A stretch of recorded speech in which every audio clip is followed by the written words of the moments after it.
Bienvenidos al tercer vídeo del curso de JUnit para realizar pruebas unitarias en aplicaciones Java. En este vídeo os hablaré de las aserciones. Y es que una de las partes fundamentales cuando se está probando una aplicación, un componente de software, es precisamente comprobar que el resultado de la operación que se ha probado es el que se espera. Ahí es donde entran en juego las aserciones. Si observamos la estructura de un método de prueba, vemos que se compone fundamentalmente de tres pasos o partes. El primero de ellos consiste en la fase de preparación de la prueba. Aquí es donde preparamos los datos que vamos a probar, así como la infraestructura que necesitamos para realizar nuestra prueba. El segundo paso sería el de la ejecución. Es decir, aquí es donde procederemos a ejecutar la operación que queremos probar. Por último, el último paso sería el de la evaluación del resultado. Es decir, verificaremos que el resultado de la prueba es el correcto, es decir, el que nosotros esperamos. JUnit nos ofrece un conjunto completo de aserciones, que nos permiten realizar todo tipo de comprobaciones sobre nuestras pruebas. JUnit nos proporciona una clase estática, que se llama Assertions, que contiene una serie de métodos estáticos que aseguran el chequeo de una determinada condición. Y si el resultado de la condición no se cumple, la ejecución de la prueba se interrumpe, indicando la razón por la que no se cumple. Cada método de aserción admite pasarle un mensaje de error, de forma que podamos mostrar dicho mensaje en caso de que la comprobación falle. Del amplio conjunto de aserciones que nos proporciona JUnit 5, veremos las más importantes. Para no hacer el vídeo muy largo, lo vamos a dividir en tres partes. En esta primera parte hablaremos de las siguientes aserciones. El primer grupo es el de las aserciones que verifican los valores booleanos, que son assert true y assert false. Estos métodos admiten una expresión booleana y lo que hace es comprobar si es cierta o no. En el caso de assert true, si la expresión booleana se evalúa como true, el test pasa. En caso de que sea falso, pues da un error. Y para el caso contrario, assert false, ¿vale? El assert false pues, evalúa la expresión booleana y si es falsa, el test pasa. Veámoslo con un ejemplo, ¿vale? Bien, lo primero que vamos a hacer es crear una clase para realizar nuestros ejemplos, ¿vale? La vamos a llamar prueba. Y aquí vamos a crear un método de prueba para probar las aserciones booleanas. Vamos a llamarlo aserciones booleanas. ¿Vale? Antes que nada, os voy a enseñar otra anotación que se me pasó a explicarla en el capítulo anterior, y es que tenemos una anotación que se llama displayName, ¿vale? Que admite como valor un string. Este string es el texto que aparecerá cuando ejecutemos el test. Por ejemplo, si no le decimos nada y ejecutamos el test, vemos que aquí lo nombra con el nombre del método, ¿vale? Pero si queremos que aparezca un texto personalizado, podemos hacer uso de la notación displayName. Por ejemplo, test probar las aserciones booleanas, ¿vale? De forma que si ahora lo ejecutamos, ahora en vez del nombre del método aparecerá este texto que hemos metido aquí, ¿vale? Bien, visto esto, vamos a ver un ejemplo de las aserciones booleanas. Para ello hacemos uso del assert true. Vale, pero antes de nada vamos a definir una variable booleana y ahora ponemos assert true flag, ¿vale? Todos los parámetros, o sea, todas las aserciones están sobrecargados y le añaden un mensaje de error, ¿vale? Que se mostrará en caso de que la condición no se cumpla. Por ejemplo, flag debería ser true. Si ejecutamos esto, vemos que el test efectivamente pasa, ¿vale? Si pusiéramos esto a falso, cuando lo ejecutáramos, veremos que ahora el test no falla. De hecho, fijaros que aquí sale una X azul indicando de que no se ha cumplido una aserción, ¿vale?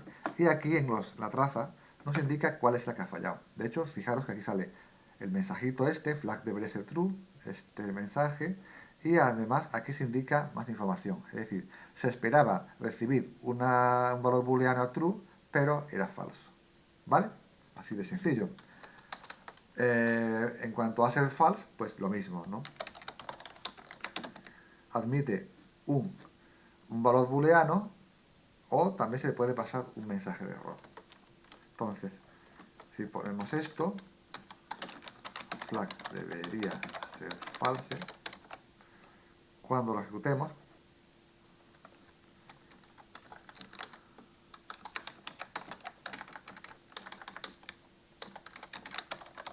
¿vale? Cuando ejecutemos esto, los dos tests van a funcionar, van a pasar. ¿Vale? Efectivamente, si aquí le pusiéramos flag, que es true, y espero un falso, pues aquí el test fallará. Como vemos aquí, ¿vale? Se esperaba falso, pero se recibió un true. Bien, el siguiente conjunto de excepciones que veremos son aquellos que aceptan si un objeto es nulo o no. ¿Vale? Entonces, el primer método de excepción que vemos es asetNull, que recibe como parámetro un objeto, y lo que va a hacer es, si ese objeto es null, la prueba va a pasar. Y si no es null, va a fallar. Para el caso contrario, si queremos comprobar que el objeto sea no nulo, tenemos el otro método, que es asetNotNull, que es equivalente al anterior, pero al contrario. Veámoslo como ejemplo. Vamos a crearnos un método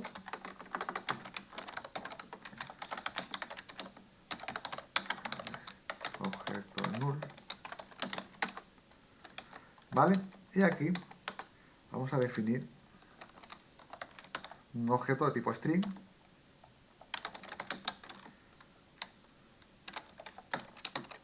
establecido a null, ¿vale? Si hacemos un assert null y le pasamos el valor, lo mismo, esto también admite, está sobrecargado y admite también pasarle un mensaje de error. El objeto debería ser nulo. Si ejecutamos este test, efectivamente pasa, ¿vale? Si el valor tuviera un valor no nulo, evidentemente este test no pasaría. De hecho, aquí lo que se dice es que se esperaba null, pero era hola, ¿no? el valor del objeto. ¿Vale? Para el caso contrario, si queremos comprobar si un objeto no es nulo, pues tenemos la selección equivalente, asetNotNull, que admite un objeto y le podemos pasar también un mensaje. El objeto debería no ser nulo. ¿Vale?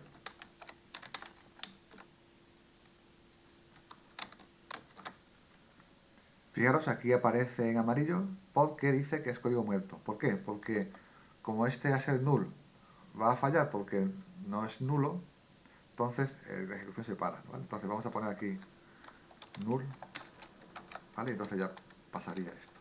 Vale, entonces, si hacemos esto, si ejecutamos la prueba, veremos que efectivamente pasa, ¿vale? Si el valor fuera nulo,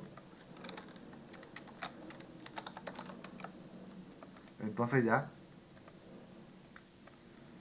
el asetNotNull fallaría, ¿vale? Porque se esperaba un objeto que no fuera nulo, ¿vale? Bien, el siguiente conjunto de excepciones que vamos a ver y que es muy útil es las excepciones de igualdad y de desigualdad, ¿vale? Yo creo que esta es una de las fundamentales, ¿no? Junto con el asetNull y asetNotNull. En estas condiciones, JUnit nos ofrece dos métodos, que es asetEquals y asetNotEquals. Ambos reciben en el primer argumento el valor que se espera, ¿no? El valor esperado, y en el segundo argumento el valor real que tiene la prueba, ¿vale? Hay que tener en cuenta que hay que tener mucho cuidado en eso porque es un error común intercambiar, ¿vale? Pero aquí el formato, siempre el valor que nosotros esperamos que sea, va en el primer argumento y el valor actual en el segundo, ¿vale? Entonces, AssetEquals es un método que está sobrecargado y lo que hace es comprobar si el valor esperado, tanto valor esperado como valor real, son iguales. Es decir, normalmente lo que va a hacer es evaluar el equals de los objetos y si devuelve true, entonces significa que son iguales. Entonces, el test pasa. El otro método, el AssetNotEquals, lo que hace es comprobar si ambos objetos son diferentes, es decir, no son iguales, ¿vale? Pero vamos a verlo con un ejemplo. Para ello vamos a crearnos un objeto persona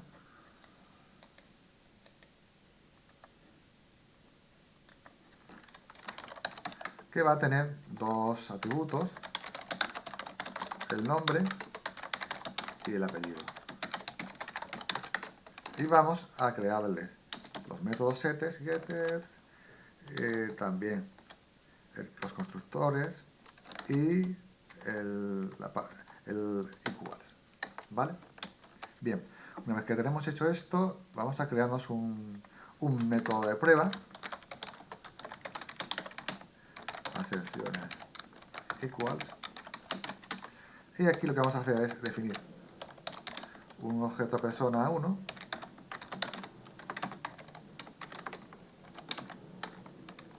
Juan cuesta y un objeto persona 2 Juan cuesta, ¿vale? Entonces, para comprobar si son iguales, usamos el AssetEquals, que como veis está sobrecargado a cualquier tipo de los que admite Java, tanto los tipos wrappers y tipos básicos, todos los tiene, como el tipo objeto. Vale, entonces, aquí se pone el valor esperado, vamos a llamarlo esperado y actual. Vale, entonces,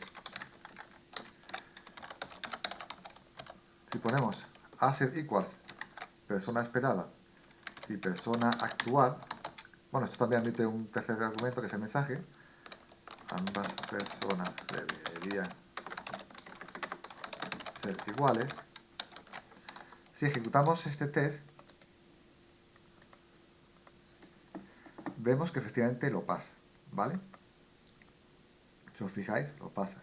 Ahora, ¿qué pasa? Si fuera diferente, si imagináis que el personaje esperado fuera Adlen Mongalier, por ejemplo,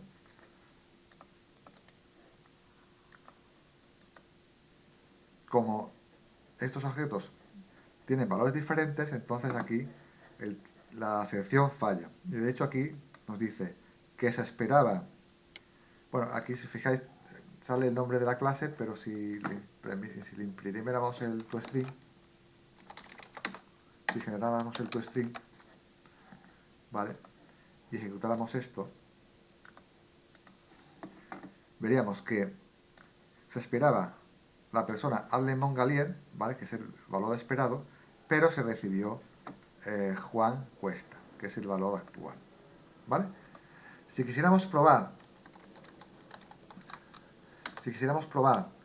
que son diferentes, usamos el not equals, ¿vale? Que es lo mismo, valor esperado,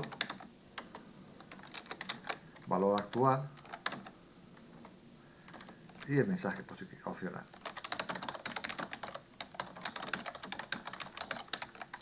¿Vale? Pongamos aquí otro.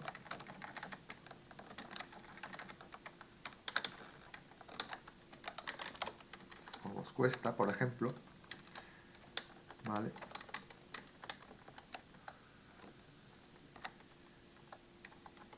Y bueno, Mongalier, ¿vale? Para que este test pase. Entonces, este de aquí pasará porque persona esperada es igual a persona 2 y el otro también pasará, porque la persona esperada va a ser diferente a persona actual 1. ¿Vale? Entonces, si ejecutamos este test, efectivamente pasará. Si aquí lo cambiamos y le pasamos el mismo objeto, ¿vale? Bueno, un objeto igual, pues evidentemente fallará. ¿Vale? Efectivamente aquí dice ambas personas deberían ser distintas, se esperaba que no fuera igual a Allen Mongalier. ¿Vale? Bien.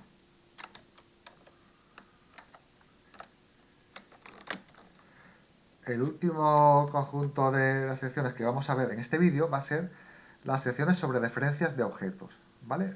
Entonces, JUnit nos ofrece dos, el Asset Same y el Asset Not Same. El Asset Same recibe el objeto esperado y el objeto real y devuelve, o sea, el test se pasa en caso de que los dos objetos sean de la misma instancia. ¿Vale? Ojo, de la misma instancia, no significa que sean dos objetos de instancias diferentes iguales, no, sino que sea la misma referencia de objeto. Y el Asset Not Same hace lo contrario, es decir, recibe dos objetos y funciona si los dos objetos son de instancias diferentes. Veámoslo con un ejemplo. Vamos a crear otro test de prueba. Aserciones Same Reference. ¿Vale? Vamos a copiar esto. Vale, entonces, si hacemos un assert same, recibe el objeto esperado, por ejemplo, persona esperada, ¿vale? Y persona actual, ¿vale? Vamos a poner, fijaros, vamos a poner el mismo, Allen Mongalier, ¿vale? Fijaros que aquí son dos objetos de tipo persona que tienen el mismo valor. Esto cumple el equal, pero evidentemente son dos instancias diferentes. De hecho, si ejecutamos este test, bueno, vamos a poner aquí un mensaje de error. Ambas personas deberían ser el mismo objeto. Cuando ejecutemos esto, fijaros que falla. ¿Por qué? Porque aquí lo que se busca no es que sean iguales los objetos, sino que sean la misma referencia. Entonces, por eso aquí, de hecho aquí, sale la instancia esperada y la instancia que se recibió. ¿Vale? Si nosotros pusiéramos aquí persona actual igual a persona esperado, ¿vale?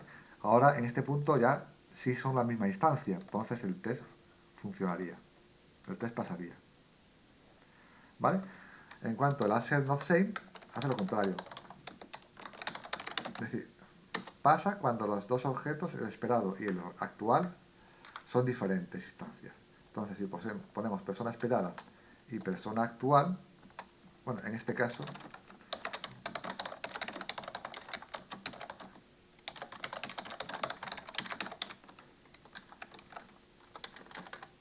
si ejecutamos esto, lo que va a pasar es que va a fallar porque son la misma instancia, sin embargo aquí se buscaba que sean diferentes.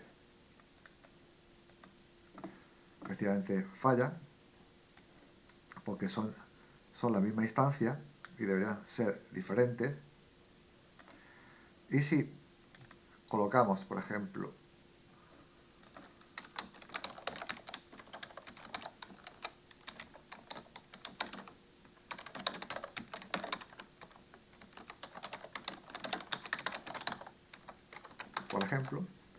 usamos esta, entonces ya son diferentes instancias. Si ejecutamos el test pasa, ¿vale? Bueno, pues vamos a cortar el vídeo aquí y en el siguiente vídeo continuaremos viendo más acepciones que nos ofrece JUnit. Muchas gracias por vernos y hasta el siguiente vídeo. Chao.